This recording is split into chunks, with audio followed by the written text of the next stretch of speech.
Olá, irmãos. Então vamos iniciar essa segunda aula aqui nessa matéria de 2 Tessalonicenses.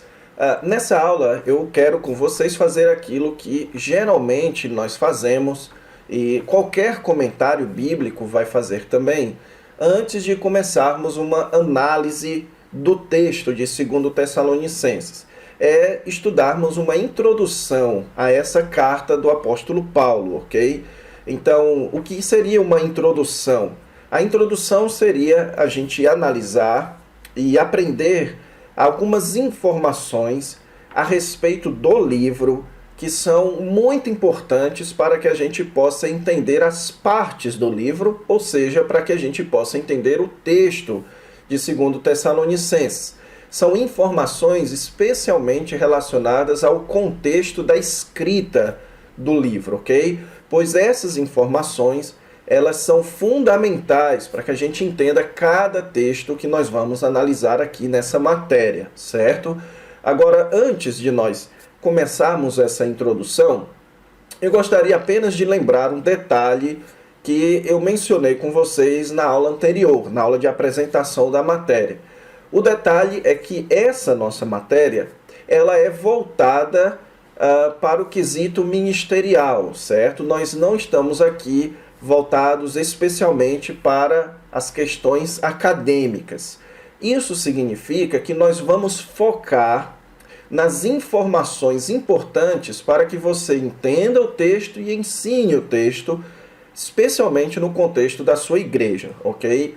Nós não vamos aqui nos deter naquelas informações que são relevantes, especialmente no campo da academia, que são aquelas informações mais voltadas para a apologética do livro, ou seja, uma defesa de que realmente foi Paulo quem escreveu. Então existe debate se 1 Tessalonicenses vem antes ou depois de 2 Tessalonicenses. Há diferentes opiniões sobre qual dessas cartas foi escrita primeiro, ok? Então, há diferentes opiniões sobre se há um texto ou outro que está nos manuscritos originais. Então, esses pequenos detalhes, visto que não são tão relevantes para a exposição do texto bíblico e para o aprendizado do texto bíblico, nós vamos deixar um pouquinho de lado. E se você quiser se aprofundar nessas questões, você pode então recorrer aos livros que eu indiquei na aula anterior, ok? Nós não vamos aqui ser exaustivos. Por isso é que eu posso, uma vez ou outra, mencionar a você que existe certo debate quanto às questões, por exemplo, da cronologia, se quem veio primeiro foi 1 ou 2 Tessalonicenses. Mas nós vamos simplesmente aqui seguir a posição majoritária, que é a posição, por exemplo, que 2 Tessalonicenses vem depois de 1 Tessalonicenses, ok? Então, nós vamos seguir aqui as posições dos principais estudiosos, as posições majoritárias, para que a gente possa, então, nos concentrar no que é mais importante, que é no aprendizado deste texto da palavra de Deus, ok? Então, vamos aqui começar a nossa introdução a essa carta do apóstolo Paulo. Inicialmente, vamos falar um pouco sobre o autor e a data de escrita. Bem, assim como a primeira carta aos Tessalonicenses, essa carta ela é dita como sendo de autoria da equipe missionária do apóstolo Paulo. Ele diz isso no primeiro versículo, quando ele fala Paulo, Silvano e Timóteo. Então, assim como em 1 Tessalonicenses, nós sabemos que ali o apóstolo Paulo estava na sua segunda viagem missionária, e nessa segunda viagem missionária, a sua equipe era formada de Paulo, Silvano e Timóteo.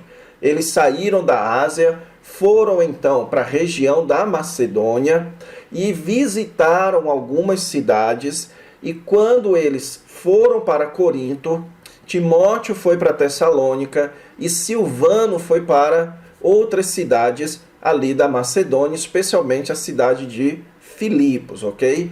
Então esse foi o contexto aqui onde o apóstolo Paulo escreveu essas cartas, quando ele escuta informações a respeito dos Tessalonicenses, no retorno de Timóteo a Corinto, é que ele então envia a primeira carta, certo? E essa carta, a primeira carta aos Tessalonicenses, bem como a segunda carta, ela é colocada como sendo de autoria da equipe que passou por Tessalônica na segunda viagem. Quando Paulo esteve em Tessalônica, então ele esteve com toda a sua equipe, certo? Mas nós sabemos que o principal nome aqui é o nome de Paulo, ok? E que, portanto, é comum que nós designemos essa carta como sendo carta de Paulo aos Tessalonicenses, porque Paulo era o líder da equipe e você percebe claramente que é Paulo quem está se dirigindo àquele povo, ok? Além disso, ela foi escrita em um curto período de tempo após a primeira carta aos Tessalonicenses. Então, os estudiosos sugerem um período máximo de até 6 meses de distância entre uma carta e outra.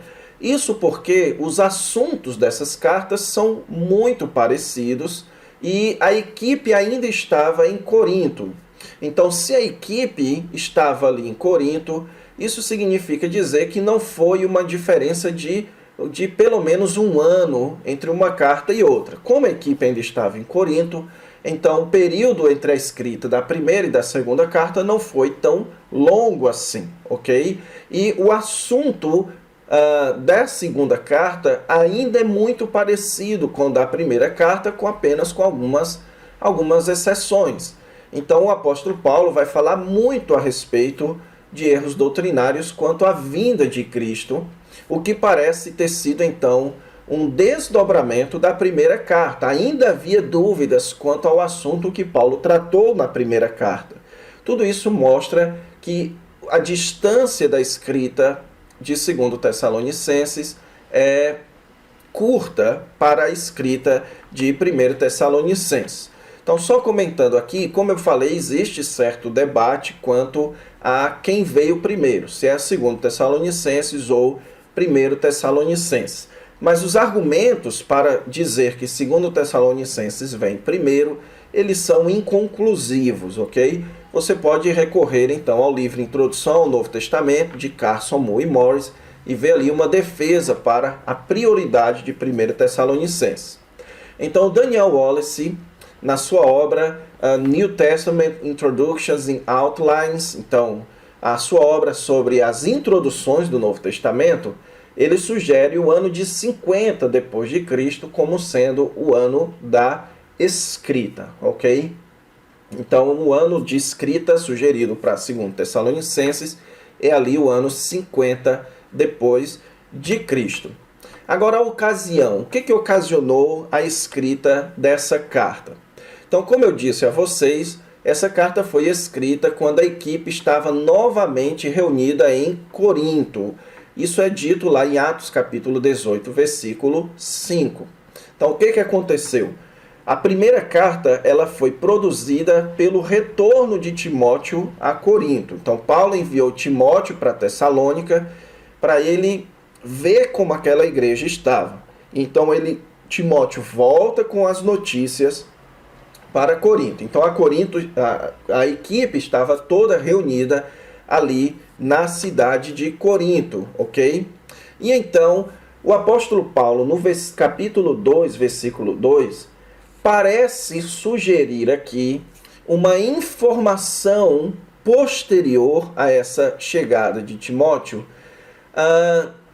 que ele recebeu a respeito da igreja de Corinto.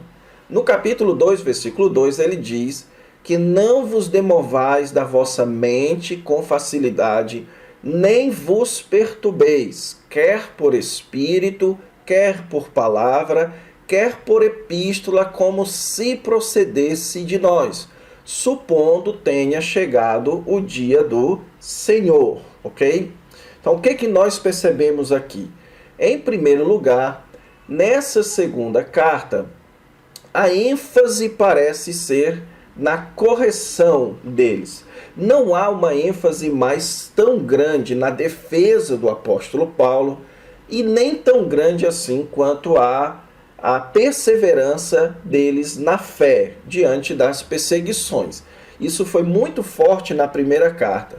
Nessa segunda carta, ela parece uma carta de correção de erros. E basicamente o apóstolo Paulo, depois de fazer um elogio, como a gente vai ver, nos capítulos 2 e 3, ele lida ali com correções doutrinárias e correções práticas. O que estava acontecendo então? Parece que, assim como nas demais igrejas, estava havendo uma incidência de falsos mestres e de, inclusive, pessoas que estavam enviando cartas para os Tessalonicenses como se fosse escrita pelo próprio apóstolo Paulo, sabendo que este era um método paulino de instrução das diversas igrejas. Então havia pessoas entrando na igreja dos Tessalonicenses com ensinos equivocados, inclusive em nome do apóstolo Paulo. E que um destes ensinos dizia a respeito que o dia do Senhor já havia chegado, já havia acontecido e que, portanto, eles haviam perdido o dia do Senhor e que isso estava, então, produzindo consequências éticas, práticas na vida deles, relacionadas ao trabalho, certo? E relacionadas à associação com esse tipo de pessoa, coisa que Paulo vai falar no capítulo 3. Então essa é a ocasião que então motivou Paulo a escrever essa carta. A saber então destes enganos que ele menciona no versículo 3, Paulo então escreve essa carta para corrigir erros doutrinários e também, por que não mencionar, erros práticos oriundos destes erros doutrinários. É o que ele vai fazer no capítulo 3, ok? Então diríamos que essa é a ocasião de escrita dessa segunda carta de Paulo aos Tessalonicenses. Então qual é o propósito da escrita? Nós vamos colocar aqui um propósito geral. Paulo escreveu essa carta para corrigir. Essa é uma carta de correção.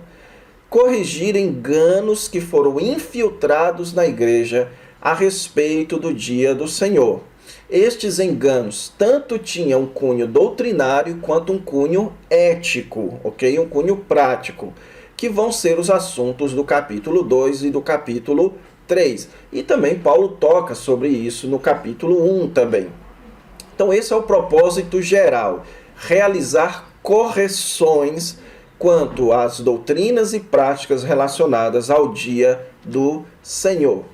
Agora, alguns propósitos específicos, nós temos aqui recomendações ao progresso na fé, nós vamos ver muito isso, Paulo fazendo a mesma coisa que fez na primeira carta.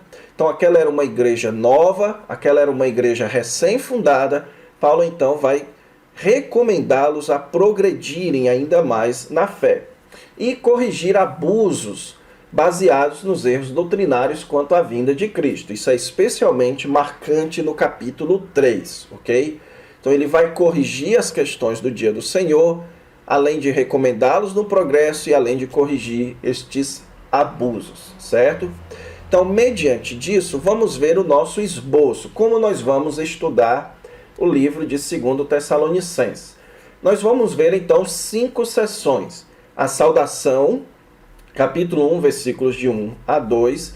Depois, no capítulo 1, o apóstolo Paulo vai fazer elogios pelo progresso e recomendá-los ao progresso na fé, já mencionando a respeito do dia do Senhor, já motivando eles a este progresso com base no dia do Senhor.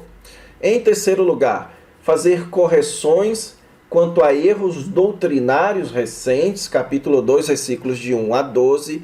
Depois o apóstolo Paulo faz uma oração e ação de graças no final do capítulo 2, dos versículos 13 a 17.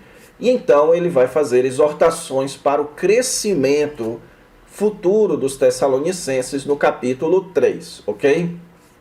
Então esse é o esboço geral que nós vamos seguir e durante a nossa matéria nós vamos especificando os subtemas de cada ponto deste esboço geral, ok? Então essas são as informações que você precisa. Essa segunda carta de Paulo aos Tessalonicenses, ela é relativamente curta, mas ela contém muitos assuntos que vão deter bastante do nosso tempo aqui, certo?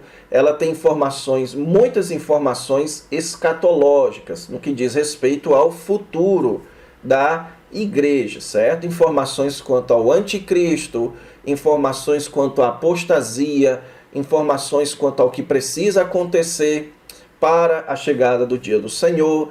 Nós temos informações cruciais quanto ao debate entre pré-tribulacionistas e pós-tribulacionistas. Tudo isso nós vamos gastar tempo para analisar o que os textos de 2 Tessalonicenses têm a nos dizer, ok? Então é isso, eu espero que você tenha entendido bem e continue conosco então na continuação da análise deste livro da Palavra de Deus, ok? Então fique com Deus e até a próxima aula.